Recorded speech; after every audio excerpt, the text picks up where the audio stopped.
Bueno, hola a todos y bienvenidos a un nuevo episodio del podcast El día a día del innovador. Y hoy tenemos la gran suerte de poder entrevistar pues, a una de las referencias mundiales en la práctica de la innovación, que es Tendayi Viki. Hello, Tendayi, thank you for coming to our podcast. Thank you for having me. Really appreciate being here. Okay. Bueno, pues para los que no conozcáis a Tendayi, él es doctor en psicología y MBA. Actualmente es partner en la consultora Stratygizer, la de Alex Osterwalder, que alguna vez hemos hablado de ella, y es autor de libros imprescindibles en innovación sobre Piratas in the Navy en 2020 y The Corporate Startup en 2017, creo recordar. Y este último para mí es el mejor libro de innovación de los últimos 5 o 7 años, o sea, es obligatorio que entréis en Amazon y os lo compréis cuando terminemos. Y luego además tendréis, co-diseñó un modelo de innovación que se llama el Pearson's Product Lifecycle, que recibió el premio al mejor programa de innovación en los Corporate Awards de Nueva York en 2015. Y bueno, dicho esto, ahora os tengo que contar la historia de dónde viene todo este episodio, ¿vale? Durante el curso pasado, en mayo de 2023, pues Andrea y yo estuvimos trabajando con la Side Business School de la Universidad de Oxford para ayudarles a diseñar un curso de innovación para sus alumnos que fuera muy radical. Y entonces, después de trabajar con el equipo y diseñar los contenidos y el formato, teníamos que buscar a los profes. Y pensamos en Tendayi para uno de los bloques. Y así que cuando el curso hicimos el piloto del curso en el mes de mayo, pues coincidimos con Tendayi en Oxford durante una de las clases. Andrea le propuso la entrevista y bueno, aquí estamos. Así es que, bueno, ahora solo un pequeño aviso, y es que la entrevista la vamos a hacer en inglés, así es que si la escuchas en Spotify, estará en ese idioma. Si la quieres ver en castellano, puedes verla en YouTube, donde el audio estará en inglés, pero ya sabes que le puedes poner los subtítulos. Y además en el blog, pues encontrarás la transcripción completa en castellano que vamos a hacer.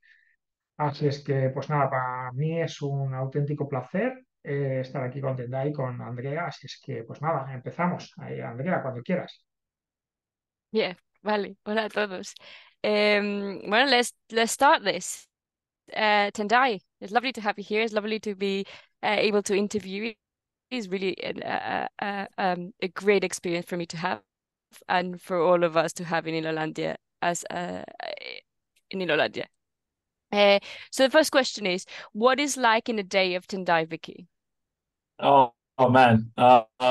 So my days are a bit up and down, right? Higgledy-piggledy. I could start off the day. I usually try and start off the day by um, doing some content creation, maybe working on an article for Forbes where I contribute. I try to start the day by doing some reading, maybe.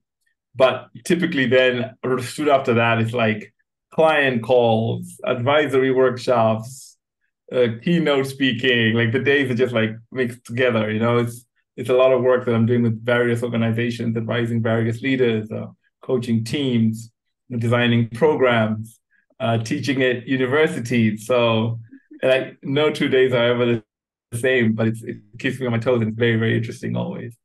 Oh, that sounds very exciting. And that sounds very active as well. And what can you tell us about your background and how you became interested in the field of innovation? Yeah, so I didn't even start my life thinking I was going to end up working with large companies in the innovation. I think they say that it's better to be lucky than talented. I think I'm very lucky and fortunate to be doing what I do. I started off with a PhD in psychology, I guess. That's well, when I graduated from University of Kent in the UK. And I ended up teaching psychology and doing research. Most of my work was in social psychological concepts around social identity and organizational behavior. I even co-authored an article on the impact of social identities on mergers and acquisitions. Mm-hmm. And that was the work that I was doing. And then I managed to get a fellowship to spend a year at Stanford University.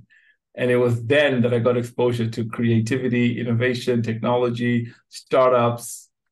It was 2009, 2010, around the time Lean Startup was starting.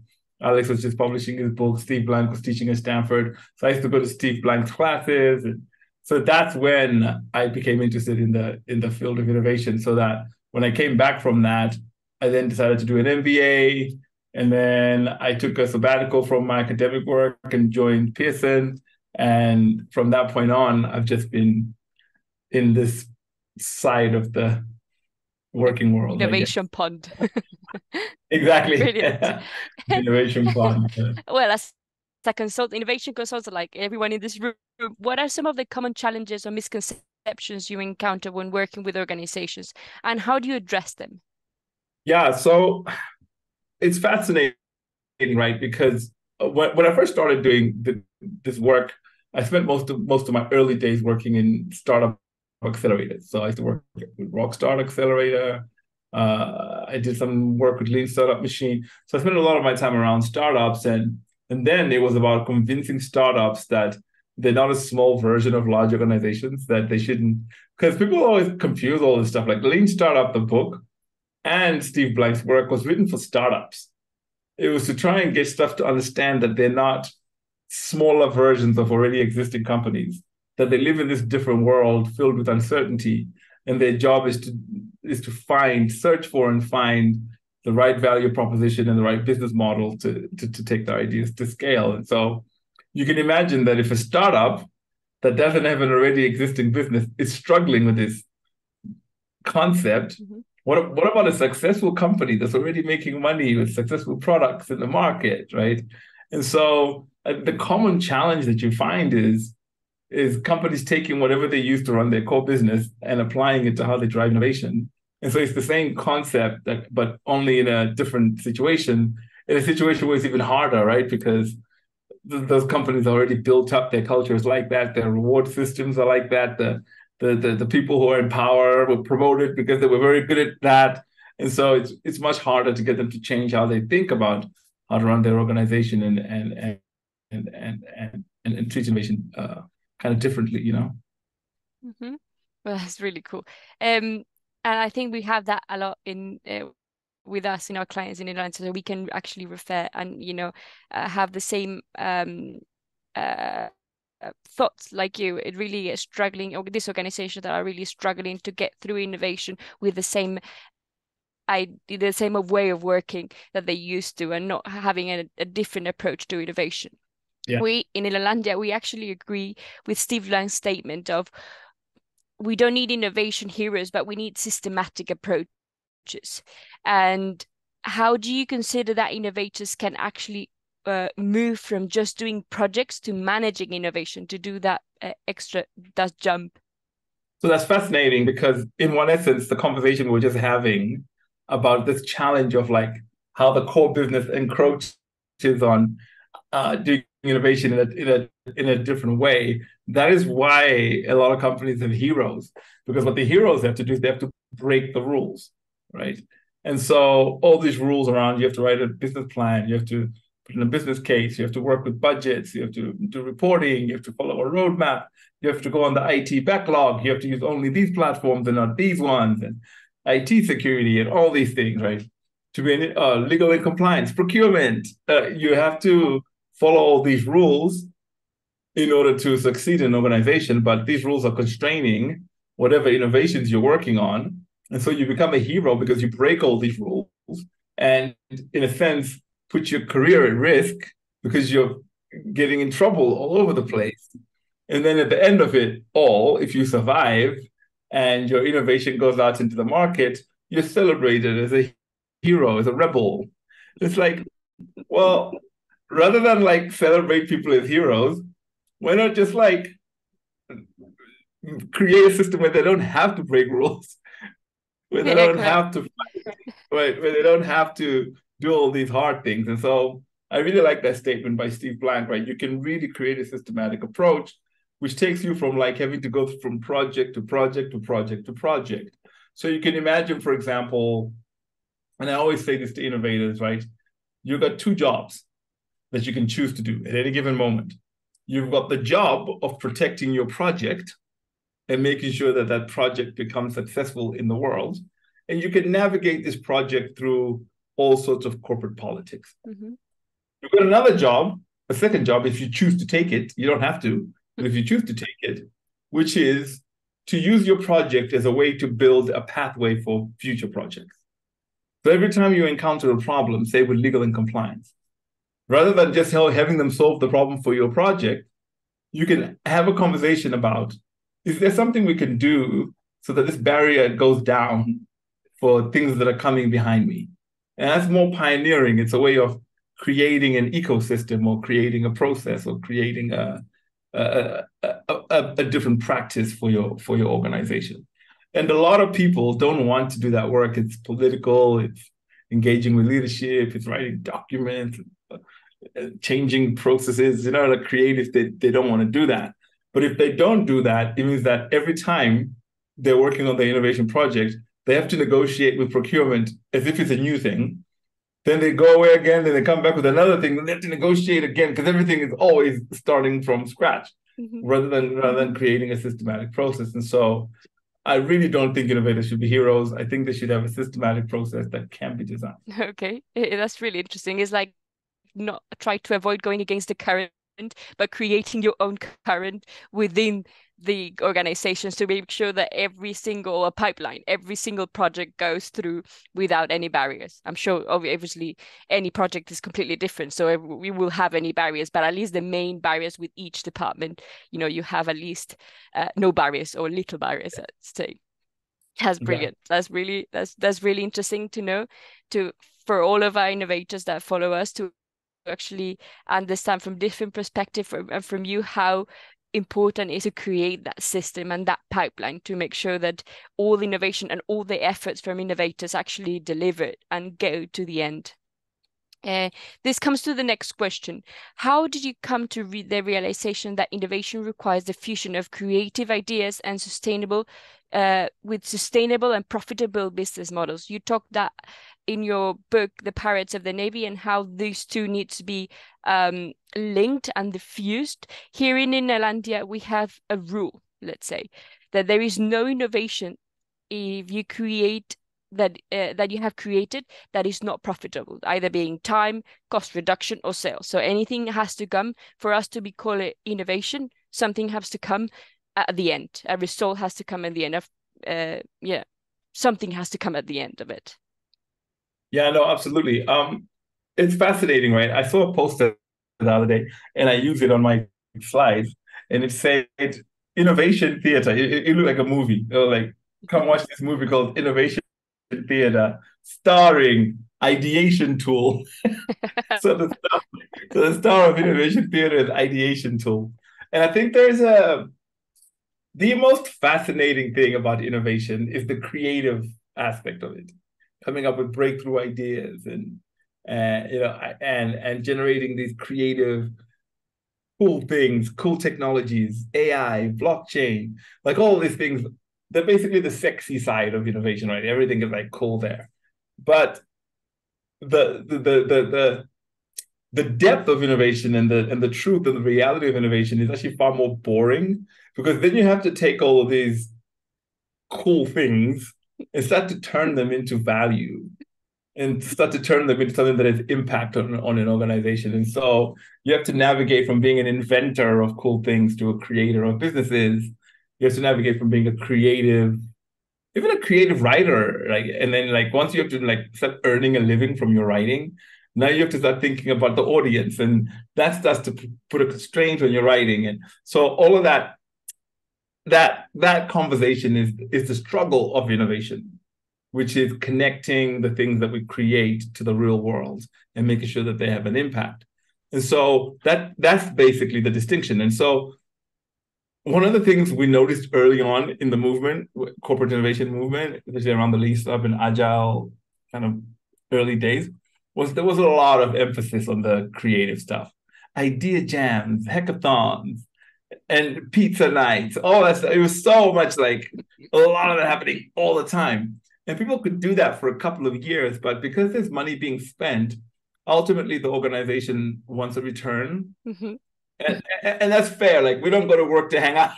We go to work to create value. And so that's a fair expectation that the investments they're making should be giving them returns. And it was at that moment when those innovators were being asked that question of, okay, we've given you $2 million over the last 2-3 years. is there anything you've worked on that can be useful for the company? That's when everybody goes, oh, right, yeah, I'm supposed to be doing that, but how do I do that?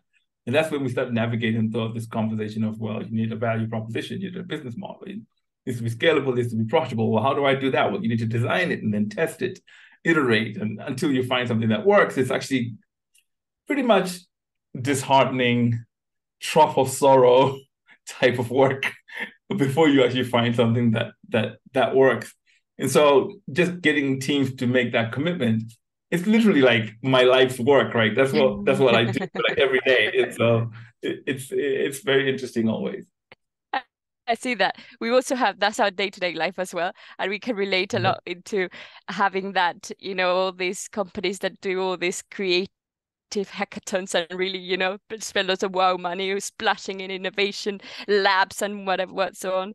And then afterwards, there is nothing coming out. That is probably it's not because they don't want to coming out, because they don't have a process or that really pipeline that actually makes them easier for them to actually try it, or at least trial and error. This comes when failure is often seen as a natural part of innovation process, but many organizations still struggle to embrace it, no? How do you think companies can foster a culture that encourage that experimentation and learning from the failures? So actually starting that from creating an innovation stuff and really cool stuff to actually say, hey, what is my experimentation? How we encourage people to experiment and then be able to get a business profitable model or something at the end that works for the company? How do you foster that culture? So the culture is hard to foster in the sense that we want to plan and then execute, right? So and that's the way we've always worked. We want roadmaps, and the rules around finance require us to promise a return before they give us money, and all of that is like that's a really hard thing. So one of the conversations that I've had with CFOs is, sure, you can say that you want a return, but have you ever seen a business plan where you read it, looked convincing, and you gave them money and then it didn't work out? And the moment you ask that question, it's like putting a CFO on a couch as a psychologist, having them talk. They go, yes, these people are always over-promising and under-delivering. We invest so much money and we get no returns. So many of these things fail. There was even one company where they were like, once they've worked on it and they launch it, nobody even tracks whether they're delivering the revenue they promised in the plan. We have no process for that. And so a lot of CFOs are frustrated by this. It's just that they don't know of any other process they can use to do the work. And so the question then becomes, well, what if you could find out something about these ideas before you spent a lot of money? And they go, what do you mean? I go, imagine that we had a process for learning whether the customer really wants it and whether the customer is willing to pay and how much they're willing to pay before we made anything. You do that. Of course we can do that. Imagine if we had a process of figuring out how much it costs to create this value and what channel we're going to use to deliver it and how much it costs to use that channel and what is the lifetime value of the customer and how do we retain them. Imagine if we could do all those things and then come to you at the end of that process with a business model with evidence that shows you that if you now put in a large amount of money, you're far more likely to get a return. Mm-hmm. And sometimes they're disbelieving and sometimes they're blown away. They're like, okay, that's amazing. Can you really do that? It's like, yes, we can. They're like, okay, let's do it. And the moment they say, let's do it, then I ask them a weird question, which is, great. So how much money are you willing to give us to do the testing part without a business plan? Right? Because that's the hard thing. They have to invest money in this early stage process, otherwise they're not getting the learning. And it's like, okay, so we go back and forth again. And then I remember when we were Pearson, we ended up landing at 150,000 pounds or so. So we spent 50,000 in an early stage and 100,000 in a different stage. And you can see all these models are now coming up in various labs, Bosch, Bayer, etc. And so now we're able to accept failure because the first thing is we're investing small amounts, we're making small bets, and we understand that we will only increase those investments on those ideas that show traction, and we'll stop investing on those ideas that don't. So the failure is cheap it's quick and it's based on evidence. So, because you can't say we learned from failing if you haven't been gathering evidence. But if you have been gathering evidence, then you can say we learned. And so it's now all in a systematic approach, because I still believe that innovation is management. So it's now in a systematic managed approach. Not only can you do that, but rather than calculate a return on a per project basis, because you're going to kill some of the projects, you can now treat it like a portfolio of investments, and you can calculate return on portfolio, which is exactly what venture capital folks do, et cetera, et cetera. So the concepts start to make more sense in that way, which is different from what we used to say before, where it's like innovation is a black box, just give us all the money and have all the MBAs step away, right? This is much more a relationship that you're building and a much more meaningful conversation. Both way relationship. And what did that CFO did at the end? Did you manage to actually deliver something? Did you actually manage to get that first investment to get the trial going? Yes. So they ended up agreeing on and we've done it several times now, where we get an agreement of this systematic small bet that increases over time. And then they allocate your pot of money, which is your portfolio.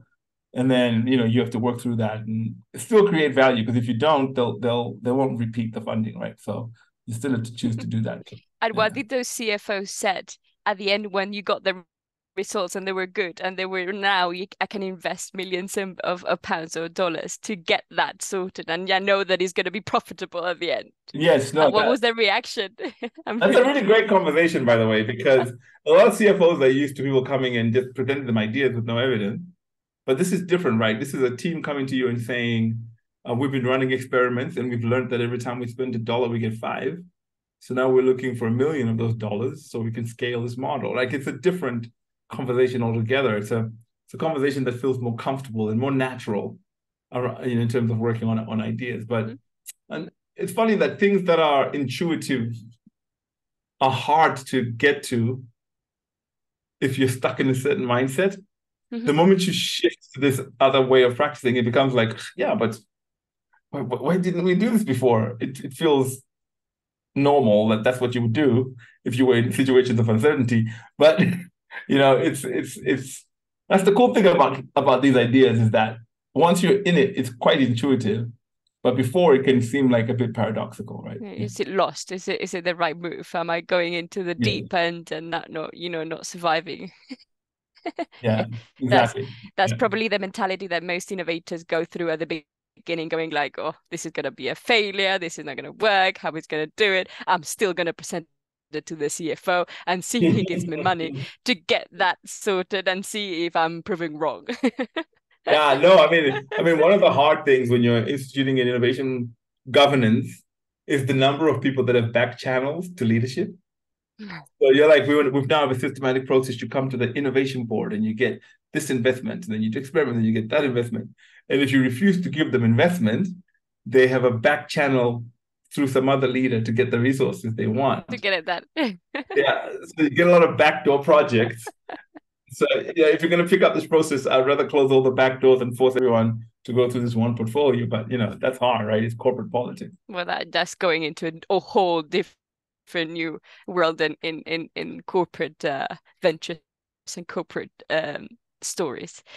And a little bit more just to finish and to close up a little bit, what are some of the emerging trends or technologies that you believe will have a significant impact on the future of innovation? What sort of things you will point out, or which direction would you go?